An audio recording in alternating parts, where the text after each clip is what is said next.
everybody, and welcome to this week's Scan Pro Audio Webcast.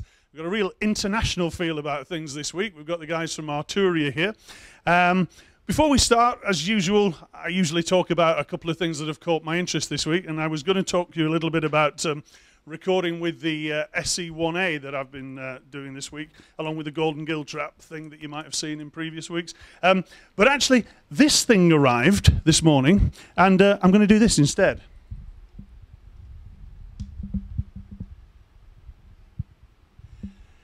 What on earth's that? Well, it's actually the Newmark Orbit, and it's good for doing this sort of thing.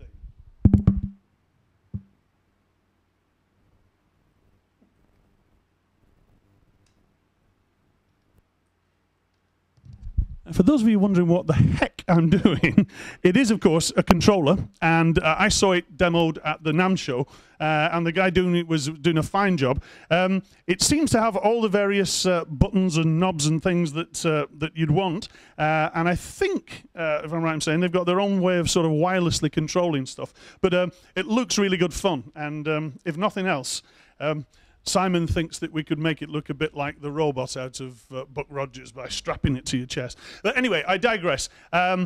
Titles, and then we're going to have the guys from Arturia. See you later on.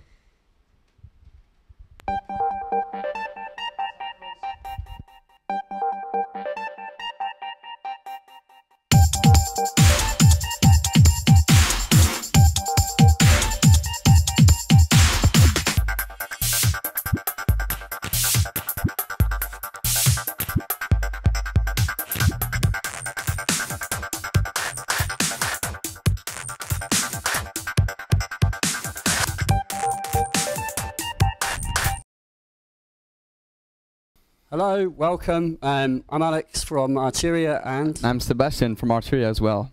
We've got a load of weird stuff in front of us, basically a bunch of the new things from Arturia. Some things that have been out for a little while, some things that are so new that actually they're the only ones in the country. We've got the Keylab 61 over here. But before we get into it, I think we should just sort of play around. I think let's try and sort of jam out some music, hopefully not taking too long. And just sort of give you a feel for what this stuff can do. So.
So yes, what was that? It's probably what you're asking. To start with, we should look at the new Spark LE, which is this natty little thing. Basically, Spark LE. Well, I'll let Sebastien I'll introduce it. Sorry. So Spark LE is a new version of Spark, which is the drum machine that Arturia has been designing. It's a smaller controller. It's more robust. It does pretty much everything that the big Spark used to do. Spark LE is a drum machine. Spark LE is not a full-on workstation, so don't expect to do everything with that, but it's a very fun and creative way of producing drum beats and a bit of bass lines, a bit of monophonic synth. So let's take a look. First, Spark LE has three things to consider. First, it can generate sound, it can sequence, and it can edit the sounds in real time. So this is a hybrid product. It uses a controller, which is only plugged in by USB, as you can see, and it uses a software, which reflects what you can see on the hardware. The sound generation of Spark uses 3 different sound engines. One is using samples, One is using physical modeling, mainly for acoustic drums, and the other one is virtual analog, which I love, and it uses the TAE engine that Arturia developed in the past, and it's used to create drum synth. It's like, for instance, we can recreate like the old analog drum machines from the past, like the 808 or 909. Yeah. So there are many ways of recording with Sparkly. Let's have a look first. As you can see here, I have this little bar moving on, and it's actually a step sequencer, so I can just enter my beat like this. But I can also use the pads to record. Alright. Another way of recording is the new tune mode, which is used to play melodies. So for instance, I could record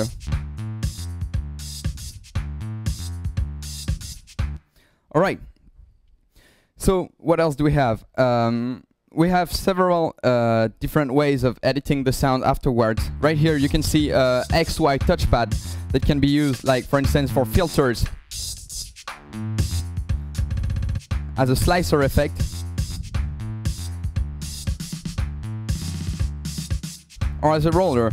There are plenty of different effects you can have from this one, and other things that are very nice for live performances.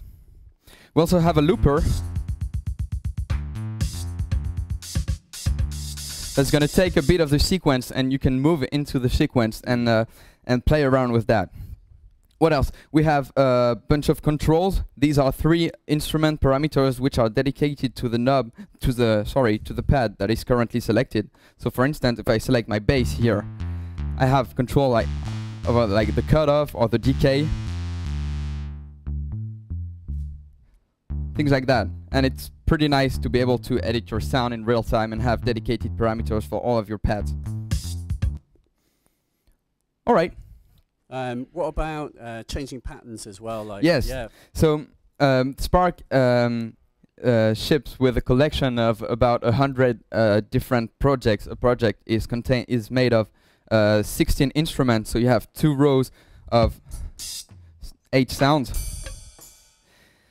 And you also have a lot of patterns. So we have 4 banks of 16 patterns, which are... So there's plenty for you to start playing with right out of the box. And you can also, of course, create your own patterns, save them, edit, like create new kits and combine them and make new patterns.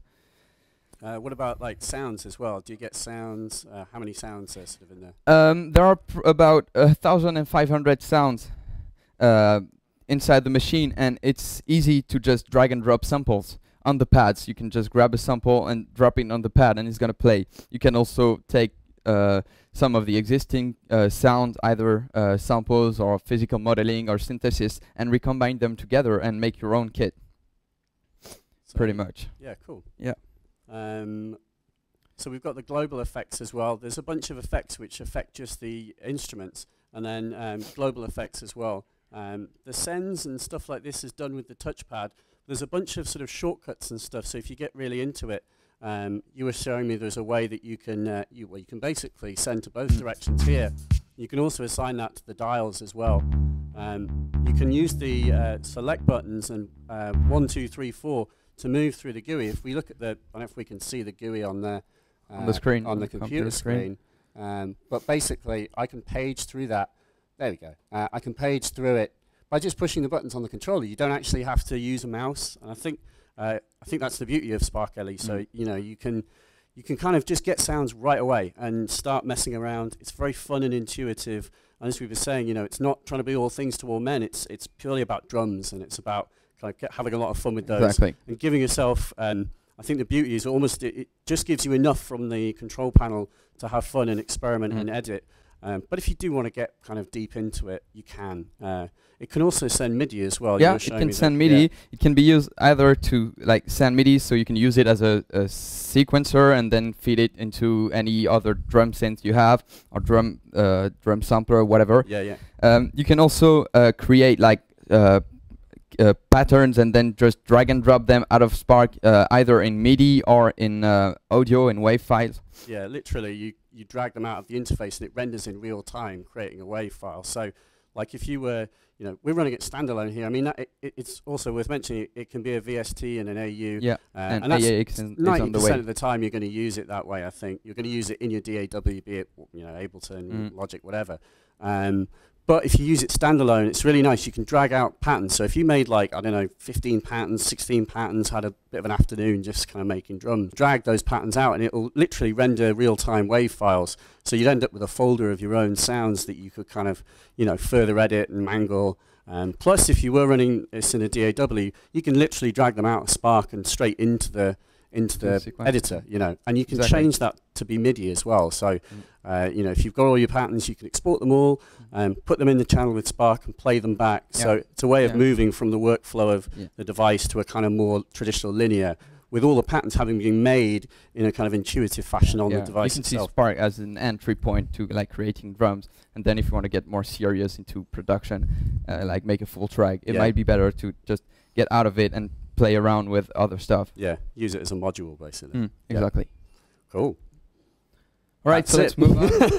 Let's move on. Then we have another small controller, which is the MiniLab, which you can see here. The MiniLab is actually a small MIDI keyboard. It's it has 25 MIDI keys. It has 2 touch strip, 1 for pitch bend and 1 for mod wheel. Octave up, down. You have 8 pads. You have 2 banks of 8 pads actually, which you can switch, and you have 16 endless encoders. So this is you also have a USB connection, of course, and sustain pedal input. All right. So MiniLab, as well as the Keylab, are the new range of Arturia MIDI keyboards, and they are designed, well, first and foremost as actual MIDI keyboards, but also to work with a new software that was designed, which is Analog Lab, which is a collection of about 5,000 presets that come from all the synthesizers that Arturia has been designing. So like the ARP 2600, CS80, the Mini V, the Modular, we have the Prophet, we have the Oberheim, we have the Voyager. Well, it's a now. Yeah, exactly. So maybe you want to give it a look. Cool. So well, basically, those instruments, and if you've sort of been following Arturia over the years, they've been developing them for a while. They're basically all of the, there's a whole, and still is a whole range of individual full instruments you can buy, the ARP 2600 in software form, basically. But what's happening here is that you literally get all of those instruments running kind of invisibly in the background, and the software is a way of accessing the presets from them really conveniently, as we'll see. But the engines that are running in the background, again, to stress, are the full versions. You just the limitation is basically that the controls that you can edit are the ones that are on here or correspond to here, and they're the ones that the sound designer has kind of thought, well, this is like these are the things that most people are going to want to edit. I'll make those controls available. So that's the sort of limit. So you're only slightly limited in terms of what you can edit, but it's all the important stuff, cut off resonance, the attack, decay, sustain, release. So if you were sort of trying to fit it into track, there's generally the types of things. And it changes a little bit from patch to patch, but it is nice that they've sort of generally tried to keep it consistent. So, as you'll find with a hardware synth, you start to get into muscle memory and you'll always go to the same dial to adjust cutoff. And actually, they've been quite consistent. So you find that starts to happen. You get a kind of hardware sort of workflow. The key bit, if we come to look at the GUI here, I'll show you the filters section, the data filters. So if you see a little mouse down here, basically here's all our patches, and they all have sort of different names. Traditionally in the past, you would be looking for a patch by just literally searching for a sort of a name, which is not a very intuitive way of working. So what's the key in Analog Lab is that you can search by filters, and this is really, really clever. So it means that if you want to just see sounds from Jupiter 8V, I click this, and now all I see is Jupiter 8V presets. And if I want like a bass, an acid or aggressive bass, I now see aggressive acid bass, hilariously named autoerotic there. And so basically, it's just a clever way of finding sounds by characteristic. And the idea is that if you're writing, you leave the idea of sound design later. So it's sort of it's funny in a way, because obviously, you know, things like the ARP 2600, you could just spend days kind of tweaking those things. But actually, a lot of the strength of this is the fact that you get away from that and you're actually just writing music. So you'd load up an instance, get your crazy sound, very crazy in this case, get a sound, record the pattern, and then in your DAW load up another instance of Analog Lab, do it again, find a different sound, and then again and again and again. And then in 5 minutes, you've got like a bunch of different sounds, all sounding wicked. You've got the full engines of the software running. Yeah, it's a wicked thing. I think the key point is how inexpensive this is as well. Like this is not, you know, this isn't like going to cost you the earth. And in fact, you know, in a way you're getting kind of almost all the sort of collection that's the V collection, which is a software product that's a great deal more expensive. And if you're kind of only just interested in the presets, it's like an insanely good deal. And I suppose the other point is that if you do own the other full versions of the software, I'll show you here on the GUI. I think, yeah, we've got MiniV on here that we've got the full versions. If you look up here, if I click Edit, it will literally load up the GUI of MiniV. So if I'm adjusting the sound, the cutoff knob is still, you can see, is moving there. You can kind of fully edit the sound, and that's only if you own it, but it's a nice thing. So if you did have V collection, Analog Lab in a way is a nice way of kind of accessing the V collection, because you can just, you know, use it to conveniently browse presets, and then once you've found something you like, you've got your kind of initial idea down, you can just go back later and tweak the hell out of it till you're blue in the face, basically. So we should look at Keylab, really, shouldn't we? Yeah, we should. So this is kind of, I don't know if you can see this on our, we've got another camera sort of hidden away. Here we go. So Keylab is like the grand version of MiniLab. This is a totally new range. Keylab, Arturia had the Analog Experience range a while ago, and Keylab is a slightly new idea. It's basically a more kind of sort of everyday friendly layout where we have a bunch of controls which are all, you know, these are endless, these are nice sort of chunky faders. What you can't really see here, but you might just have to take my word for it, go and have a play with one, is the feel of the device. This is wood and metal. It's very solid. The pots are quite chunky and solid. They don't wobble. And the idea is that this is a controller that can work with pretty much anything. You've got transport controls, you've got pads, but the cool thing is that it comes with the same software that we had with MiniLab. And actually the GUI changes to reflect, oh, we've just updated it on the screen. The GUI changes to reflect this layout, and basically same idea. So you've got the ability to play, edit, but of course this is friendly, will work with kind of any DAW, and you can use this to edit hardware as well. It's got proper MIDI out and obviously USB as well, but the MIDI out means that you could be using this on stage, and using the screen you can change the sort of functions of all of these dials, send MIDI CCs and things like this, and edit and tweak synths on stage. We should look at the pads as well. There's a really cool mode which is actually on the MiniV as well. If I we're playing a monophonic sound here, so maybe if can I change it to poly? Yeah, change it to poly. Cool. Like this. Oh, magical. Oh, that one's still mono as well. Yeah. Yeah. So basically, it's maybe not the best example here, but you can, these pads work as this thing called chord mode. So if you push the pads down, if we then look at the GUI, you can see that Sebastian's editing it here, and we can basically choose a bunch of chords which correspond to the pad, which if you're not sort of totally musically inclined and you don't kind of know the sort of the layouts of chords in order to experiment, it's a way of choosing a bunch of chords and then just playing them with the sort of the pads here. The beauty of that is just being able to explore sort of different musical ideas. There we go. So if I grab the controller, I can just edit. It's all quite brassy sounding, but you get the idea. And it's a way of exploring, yeah, just different musical relationships. And if you're not sort of a player, Lord knows I'm not very good with the keyboard, it's a nice way of exploring sort of different ideas. And you see you've got transport controls, and then these little things here are basically ways of storing, if you're playing live, storing kind of performance sort of setups.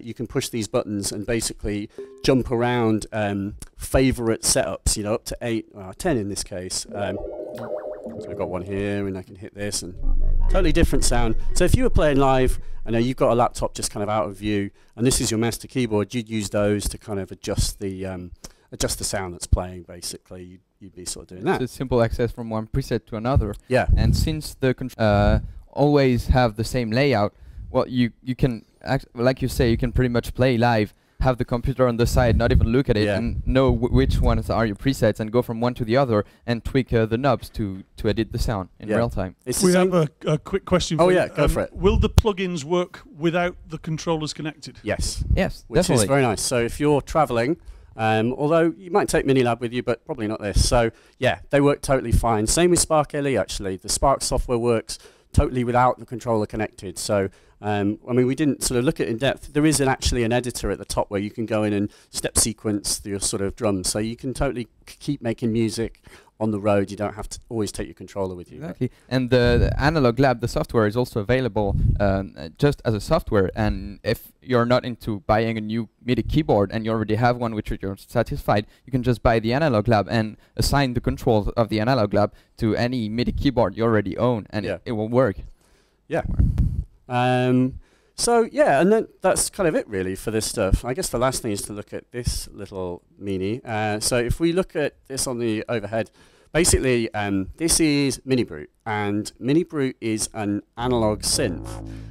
It is an extremely interesting device. Basically, Arturia in the last few years worked with a fellow called Yves Usson, who is a designer. I think he lives in Grenoble, near where sort of near the Alps, where Arturia are based. And Yves is he's a sort of synth nut and a modular head, and has been working with synths for probably 30 years. He's got like rooms for telephone exchanges, basically. Really interesting guy, and knows his onions. He has this thing called U-Synth, which is his sort of his panels and ideas, and builds his own bits and all this kind of stuff. Does a lot of DIY. So it was kind of a natural thing that when Arturia got wind of the idea to make an analog synth, which is quite a cool thing if you think about it. This is a software company that's making like an actual analog synth. There's no code or anything like this running in the background. It's, you know, it's pure analog circuitry.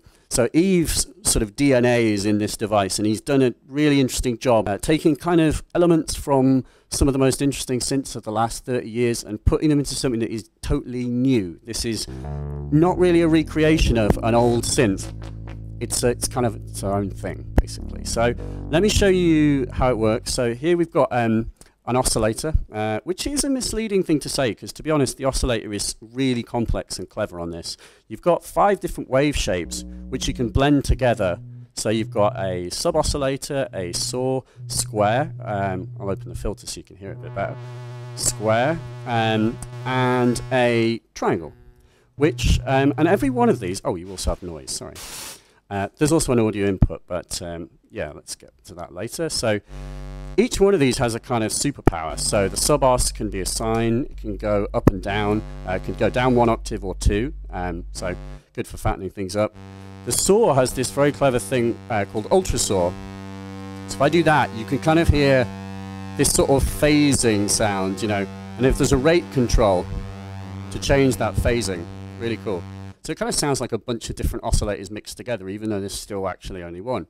You've got a saw, sorry, a square wave, which has got a pulse width that can be modulated. So if I do, that's pulse width, and that also can be modulated by the filter envelope.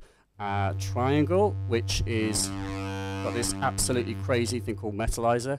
Metalheadz is a wave folder, and a wave folder is it's kind of you find them a lot in modulars. They're, you know, if we've got a simple triangle wave like this, the folder literally bends the wave back on itself and takes something that's harmonically simple into something that's harmonically rich. It's totally the opposite of a filter, you know. Whereas a filter takes something complex and muffles it, this does the opposite. And because that can be modulated, you can get really kind of crazy sounds going on, and you know, we can get all that sort of madness going. And then of course, so you've got noise there. All these can be blended together by as much or as little as you want. Stuff starts to get very fat very quick. Awesome. And it totally changes the tone depending on how far up on the mixer you've got. It's sort of a secret. I think that they were thinking about putting sort of extra lines on here, but would have added more to the cost, basically. Around sort of midpoint, it starts to overdrive, so you can get kind of cleaner tones down here. It is very versatile. It's very capable of making sweet sounds, just really good at making mean ones. And so yeah, then you go, all this goes into a filter, which is a Steiner-Parker filter. Niall Steiner was a synth designer in the 70s and had this DIY filter, multi-mode filter design, which Eve has licensed. They've licensed officially, and I think did some improvements on for this. It's multi-mode, so you've got low pass, band pass, high pass. These are all resonant, and a notch filter as well. And you can control that a number of different ways. You've got keyboard tracking, envelope amount, you can send the LFO to it and stuff. And then of course, if you're using the audio input, you can mangle stuff through the filter too. And it's a really sweet, sort of mean sounding filter, really kind of interesting. Like, it's not a recreation of sort of standard filter types. And it resonates very meanly. Starts to do all these sort of weird, unstable things at high settings. Got a lot of character, basically. Here we have this slightly strange knob called Brute Factor. And Brute Factor, it's like a feedback path. Yeah, it is. It feeds back into the filter. Yeah, so the output comes out of the synth sort of internally and then comes back in pre-filter. And that means you can use it to kind of warm up the sound. You hear I'm kind of this sort of rounding. It kind of sounds like it's fattening and aging it. And then it just starts to do really crazy things at high settings. You start to get sounds which, and I've got no oscillators here, you start to get noises. Crazy, and it has no pitch, it's just sort of insanity, which I think sums it up quite nicely. The two envelopes, filter and amp envelope, they have two rate controls. They can go very fast, really snappy, or they can be very slow if you want. You can sort of do very drony things. Yeah. And then, what else? Arpeggiator, which is obviously a good place for me because I can't really play. So you hit the arpeggiator, hit hold, your hands free, just start to like freak out and do all your kind of stuff. What's cool though is that the arpeggiator can sync to USB and MIDI. So we've got MIDI up here and we've got USB here. And you can basically send a clock from the computer, sync your arpeggiator. But what's really cool, if you're playing in a band, so if I put this on, like literally, you can tap tempo with the, it is receiving MIDI at the moment. We're syncing, that's how we're doing the thing to start with. But if you didn't have that connected, you can tap tempo, and then it'll just, at the moment it's syncing with everything else. You've got this cool step mode, which means you can speed up and slow down within the sequence, as in, so the tempo stays true, but the MiniBrute will speed up and slow down musically in time with the rest of it. And then you've got very Roland style, you've got sort of up, down, and random modes, swing, which is sort of quite cool. Get swing type stuff, and octave. Fun. And then, yeah, complex LFO that can go off to different directions. You've got this cool mode, so you can have it so that the, that the LFO will just get sent if I just adjust those knobs, or if I do this, the mod wheel will start to control how much of this whole sort of block gets sent to the rest of the synth. So if you start to do kind of, get rhythmic stuff going on with that, it's really cool, which you sort of have control over. And then there's a separate vibrato, so if you want kind of like this, if I just do this, this aftertouch by the way, so aftertouch, if I push slightly harder on the keyboard, and there's a separate vibrato control, so it's like an extra LFO, glide, and then a bend range control to control how much up or down this goes. And that's pretty much it. But it's a very, simple as it is, it's a very unique device. It's really kind of full of character, I think, and I like that sort of whole thing. It's not a recreation of an old synth. It's a new synth, but it still has, I think it still stands toe-to-toe with the kind of stuff that Arturia emulate. It's got that kind of classic sound. But it's a lot of fun. And I think if you were, especially if you've never had a synth, like there's a lot of people we've been talking to who kind of like, well, I've got more complicated devices and to be honest, I'm a bit baffled. Like, this is a really good way to start learning synthesis because there are no menus. It doesn't sort of have menu diving, things like this. It's just dead simple. What's on the front panel is what the machine does. You don't have presets, I suppose, is one limitation, although you do get these natty little sheets which you can lay over the MiniBrute to kind of, literally, they go on top of it and you sort of adjust all the dials to match the settings. So you kind of have presets in that way, and plus you can just sort of use your phone and just sort of like take a photo of it. And but the whole idea of the MiniBrute is just to play around and like you tweak a knob and see what happens, and everything is right on the front panel, as you were saying. It's really like a blend between what you used to have in the past, where with no presets and fully analog. It's a VCO, it's a VCF, so voltage control oscillator, voltage control filter. So it's a bit drifting. You have to wait for it to warm, otherwise it won't work. Well, it's gonna be like detuned.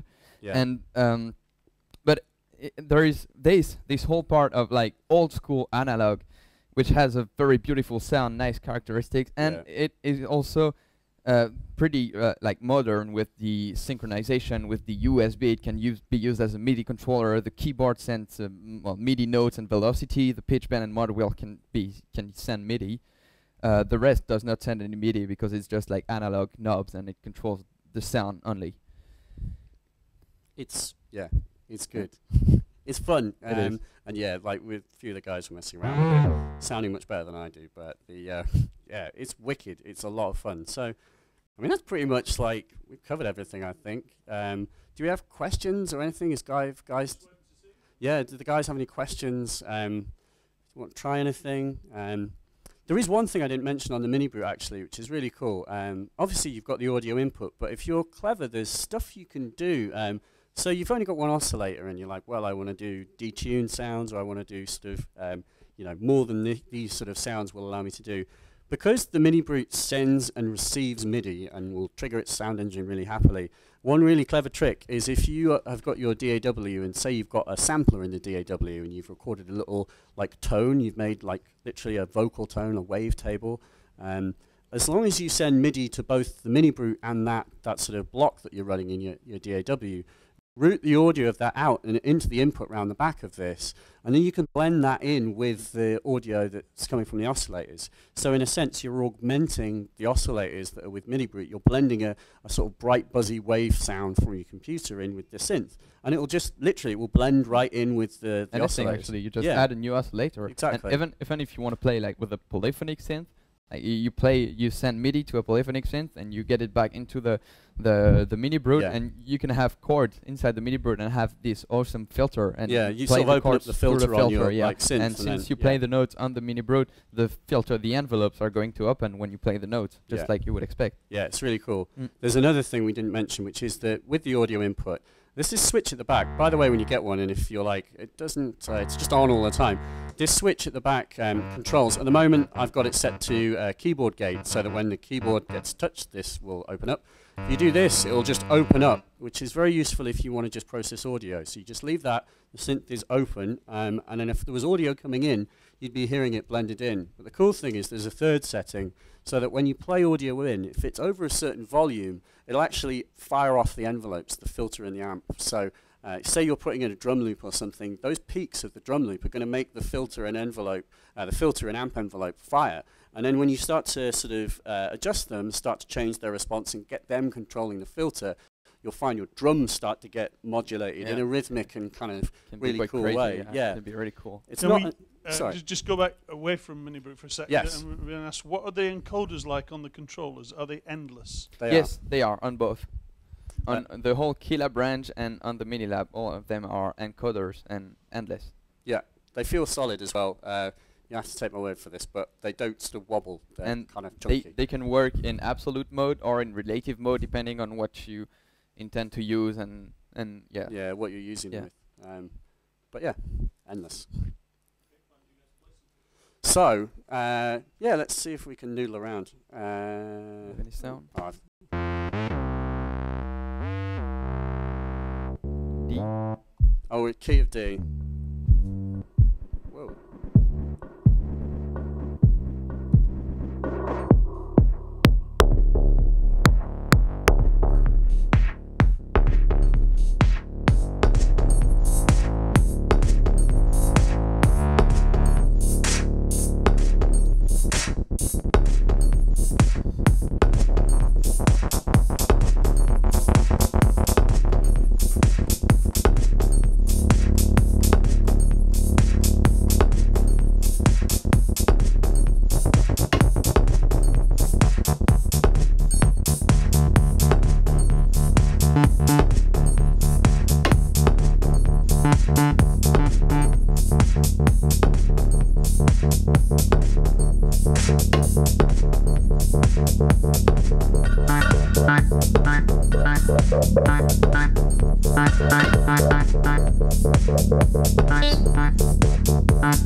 Yeah. Yeah.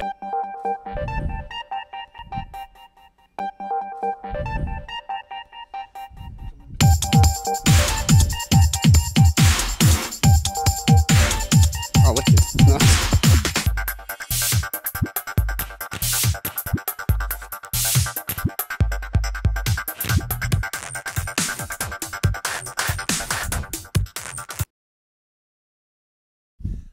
Okay, thanks for that. Big thanks to Alex and to Sebastien. And again, if you've any thoughts of anything else you'd like to see on the webcast, it's a weekly thing. But the offers are still there online, and just remains me to say once again, thanks to the guys from Arturia, and we'll see you again next time. Lindell, 1st of August, I'm being told. Don't miss it. Cheers. Bye bye.